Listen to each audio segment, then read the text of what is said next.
It's Friday morning. Night ஃபுல்லாக யூடியூப்பில் தேடி கண்டுபிடிச்சது தான் இந்த ரெசிபி.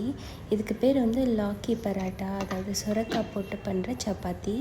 ஸோ அதுக்கு சுரக்காவை நல்லா தோல் சீவிட்டு கழுவிட்டு துருவி எடுத்துக்கணும்.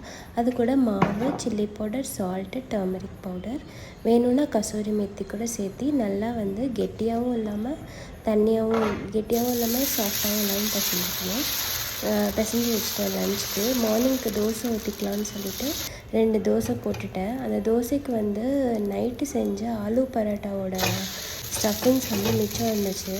அதை டாப்பிங் மாதிரி போட்டு நல்லா ரோஸ்ட் பண்ணி எடுத்துட்டேன். நல்லா இருந்துச்சு சாப்பிட்றதுக்கு. அது கூட இன்னும் கொஞ்சம் வெங்காயமும் போட்டிருந்தா நல்லாயிருக்கும்னு நினைக்கிறேன். ஸோ பிரேக்ஃபாஸ்ட் முடிச்சுட்டு லஞ்சுக்கு இன்னொரு காய் பண்ணலான்னு சொல்லிட்டு கோவக்காவை நல்லா நறுக்கி வச்சுருந்தேன்.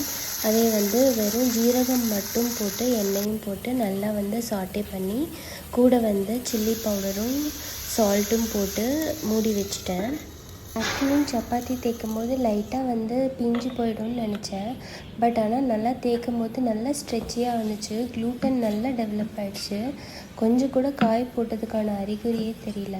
யாராவது காயே நான் சாப்பிட மாட்டேன், எனக்கு காயே பிடிக்காது அப்படின்னு சொல்கிறவங்களுக்கு எந்த வெஜிடபிளாக இருந்தாலும், கேரட், பீட்ரூட், சுரக்காய் எதுவாக இருந்தாலும் இந்த மாதிரி பண்ணி கொடுத்தா சாப்பிட்ருவாங்கன்னு நினைக்கிறேன்.